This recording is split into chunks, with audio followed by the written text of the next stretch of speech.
الاهلي المونديالي، الحمد لله على نعمة الاهلي. الحمد لله ان الواحد كده اتعلق بحب الاهلي. الحمد لله ان الاهلي دايما مشرفنا. الحمد لله ان احنا عندنا رئيس نادي في النادي الاهلي يشرف. الحمد لله ان احنا بنمثل الكرة المصرية افضل تمثيل. الحمد لله ان اسم النادي الاهلي وصل للعالمية والناس كلها عارفاه، ومش اول مرة بنكسر القاب وبنحقق حاجات في غيرنا ما يعرفوش يحققوها او حتى يوصلوا لربعها. الكلام مش على حد ومش بخاطب بيه حد، بخاطب بيه الاهلاويه بس. اعرف ناديك واعرف حجمه عامل ازاي. شوف النادي الاهلي المونديالي اللي بصراحه الواحد من زمان قوي ما اتفرجش على مباراه للاهلي بالحلاوه دي، بالمتعه دي. هجيلك دلوقتي اللي عايز سياتل ساوندرز، هجيلك بس خليني الاول بس كده اتغزل في النادي الاهلي، اتغزل في النادي اللي انت امبارح نمت مبسوط بسببه، اتغزل في النادي اللي ياما فرحك ببطولاته. امبارح شفت مباراة بقالي كتير قوي ما شفتهاش بصراحة للنادي الاهلي. يمكن عدى شهور ما شفتش مباراة بالجمال ده، يمكن عدى شهور ما شفتش حاجة بالحلاوة دي. ما كنتش قاعد واثق وتقلان كده وانا قاعد على الكرسي ومتمزج ان الاهلي كده كده كسبان. الموضوع منهي. سيبك بقى من اوكلاند سيتي وما اوكلاند سيتي، عارف ان فريق دون المستوى وفريق اقل مما نتخيل وي وي وي. سيبك بس من كل ده، الاهلي حلو يعني. سيبك من كل ده، الاهلي مركز.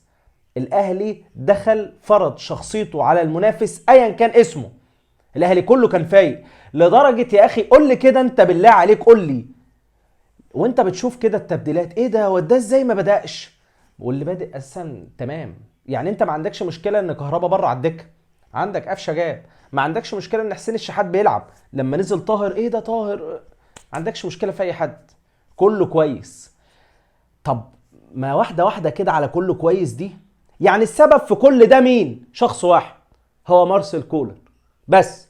هم نفس اللعيبه اللي كانوا مع ريكاردو سواريش، ولكن مارسيل كولر قدر يجي يظبط شكل الاهلي، قدر يجي يرجع ثقة اللعيبة دي في نفسها تاني، قدر يجي يخلينا مثلا ان اللعيبة دي تتبروز صح. امتى العب مع مين ازاي وبأنهي طريقة. اول ما بدأ على طول كده، اول ما جه الاتحاد المنستيري وفريق عامل شغل حلو جدا ومش عارف ايه، الراجل بكل هدوء حقق الفوز، لعب دوري، لعب سوبر المصري وكسبه من نادي الزمالك. بعد كده مباراة بيراميدز، بعد كده مباراة القمة بين الاهلي والزمالك.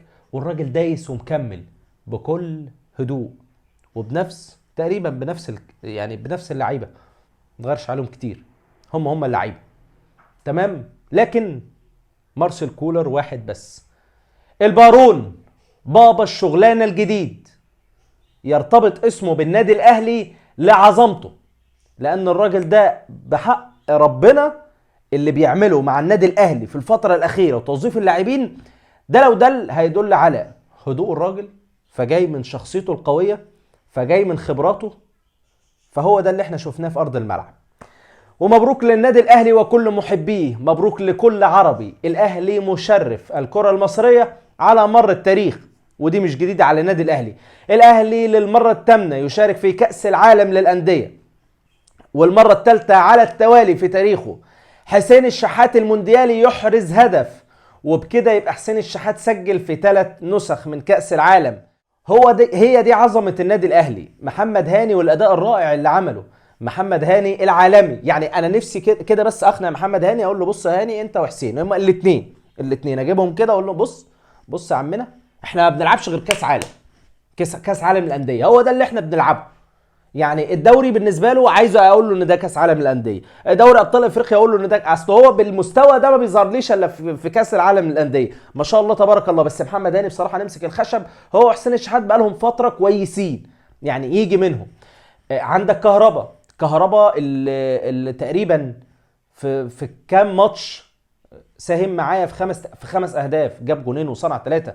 وبنشوف الاسيست العالمي اللي عمله البيرسي تاو امبارح، بنشوف جون محمد شريف. اي نعم ان محمد شريف مثلا ضيع 3 4 كور. انت متخيل ان انا بقول لك دلوقتي ان محمد شريف ضيع 3 4 كور، ومتخيل برضو ان انا هقول لك ان انا قايم من الماتش زعلان ان هم 3 بس.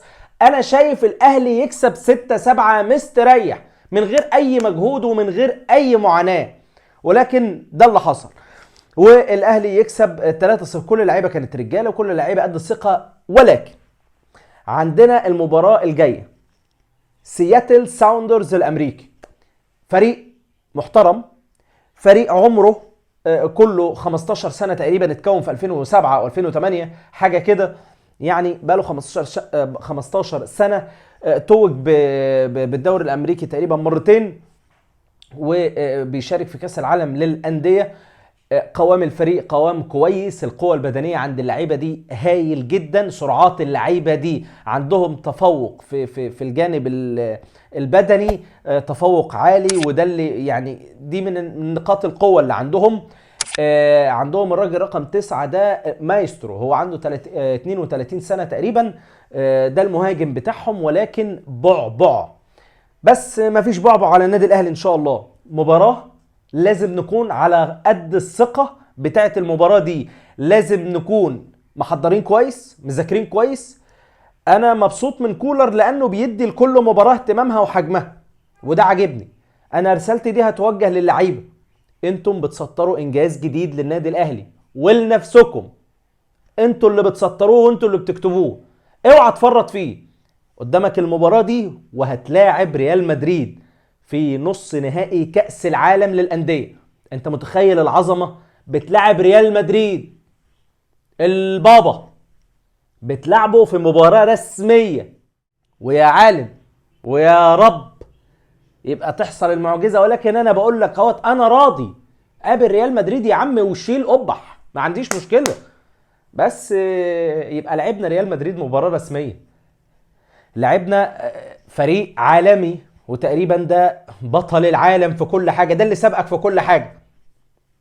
ما هو الاهلي عالمي، فاللي سابقه برضه هو بس ريال مدريد. فخلي بالك، ركز كويس، عندك مباراة صعبة قدام سياتل ساوندرز، فريق محترم، فريق قوي، فريق بيمتلك لعيبة مميزين جدا، فريق التحول ما بين الدفاع التحول الدفاعي للهجوم بشكل بيعملوها بشكل متقن. عندهم لعيب في خط النص هايل جدا، عندهم الكرات العرضية خطيرة نوعا ما.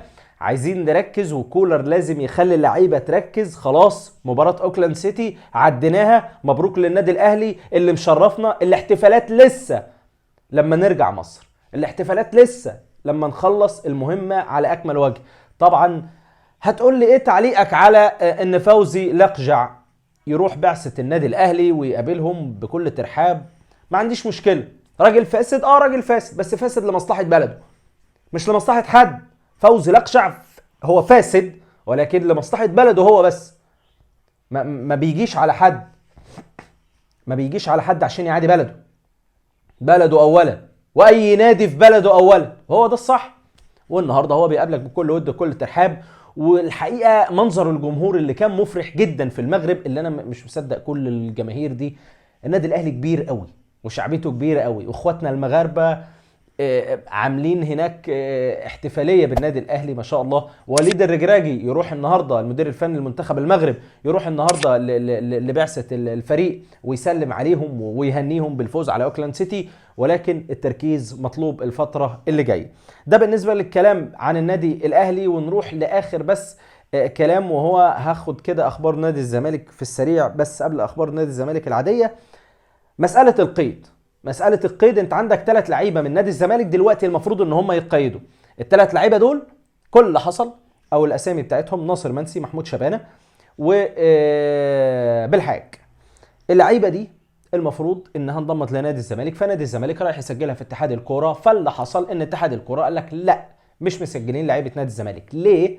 عشان نادي الزمالك عليه حوالي 60 مليون جنيه، عليه لاتحاد الكوره 60 مليون جنيه. واتحاد الكوره مطلع بيان ان مفيش حد مفيش حد هيتسجل غير لما نادي الزمالك يدفع الفلوس اللي عليه، او يبقى في تقسيط من الفلوس دي، ويبقى الامور واضحه بالنسبه للجميع. نادي الزمالك طبعا قال لك انا معايا شيكات اهي.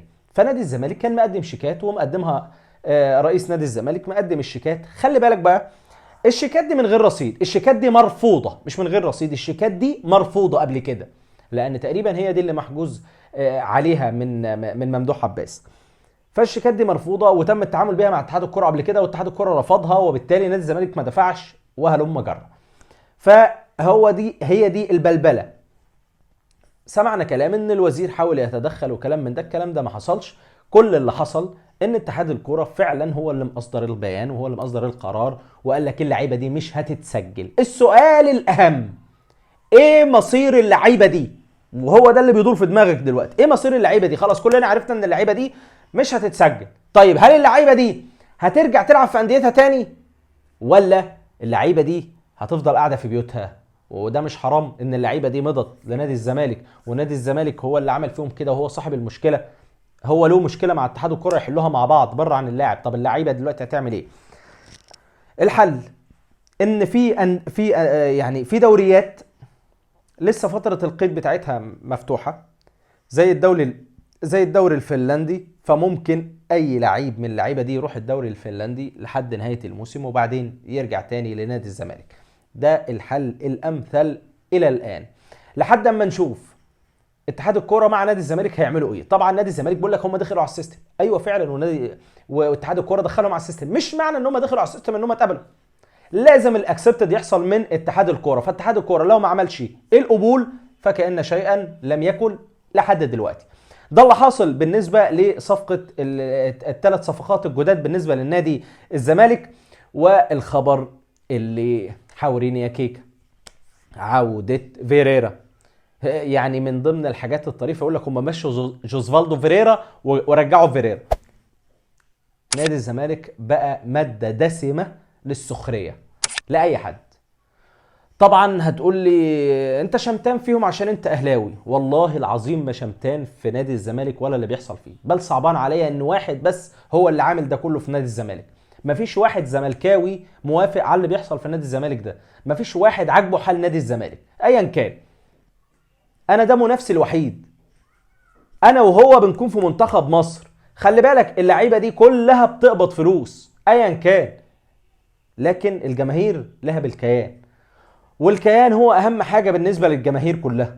فانت ما ينفعش ان واحد بس هو اللي يبقى عامل المشاكل دي كلها والناس كلها تتفق عليه. مفيش حد متفق عليه. ولكن يبقى يوسف أسامة نبيه كان آخر تدريب له النهارده أسامة نبيه، معلش، أسامة نبيه كان بيدرب نادي الزمالك كآخر تمرينة له النهارده. وكمان المفروض إن فيريرا هو اللي موجود، ولكن فيريرا ما حضرش النهارده. المهم إن دي آخر تمرينة، هيقابلوا مباراة فاركو المباراة الجاية.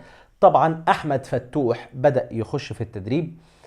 شيكابالا رجع، كان عنده نزلة برد ورجع تاني يتمرن عادي النهارده. نفس الكلام فتوح. يعني بوزو طبعا ملوي، ولكن في محاولات كبيره جدا من اسامه نبيه ومن اسماعيل يوسف ومن ناس كتير جدا بتحسين العلاقه نوعا ما ان اللاعب يكمل. مع العلم ان طبعا افضل لاعب في المباراه اللي فاتت، مباراه الزمالك اللي فاتت، طبعا كان عبد الشافي بلا خلاف وبلا نقاش، ولكن ده لا ينقص شيء من فتوح. وفتوح لعيب كبير. اتمنى الدنيا تتظبط في نادي الزمالك مع فتوح ومع جميع لعيبه نادي الزمالك. واخر رساله بوجهها لامام عاشور، يا امام سد ودانك، ما تسمعش لحد. نادي ميتلاند سيتي هو فاترينا كبيره، او هو عرض لكل الانديه الاوروبيه الكبيره. ولنا في محمد صلاح حكايات، هو والنني راحوا بازل السويسري، فريق في سويسرا، بعد كده بتبقى النقله. ما حدش يقول لك ان نادي ميتلاند الدنماركي ده نادي او الدوري الدنماركي ده نادي على قده وي وي وي وي. ايوه ماشي، الدوري الدنماركي لو هو صف تاني، فانت عشان توصل للصف الاول لازم تعدي على الصف التاني، تمام؟ فنادي ميتلاند سيتي مرايه كويسه ليك. ما ترجعش مصر ايا كان، ارجع بس على الاعتزال وشكرا. كمل وامسك في الفرصه، والفرصه ما بتجيش غير مره واحده، وادي فرصتك وجات لك لحد عندك، استغلها وامسك فيها. وكل مصر وراه، كل اهلاوي وكل زملكاوي وكل اسماعيلاوي وكل مصر وراه. فنتمنى ان امام عاشور يشرف مصر ويشرف نادي الزمالك ناديه، ويحقق نتائج طيبه في مسيرته الاحترافيه اللي هتكون مع ميتلاند سيتي، وربنا يوفقه. بس يا سيدي كانت دي كل الاخبار اللي حصلت في الكوره امبارح. والنهارده، واتمنى ان انت لو لسه بتشوفني لاول مره فتنزل حالا تشترك في القناه وتفعل زر الجرس، ولو انت معايا من زمان فصل على النبي، واشوفك في حلقه جديده يا صاحبي، والسلام عليكم.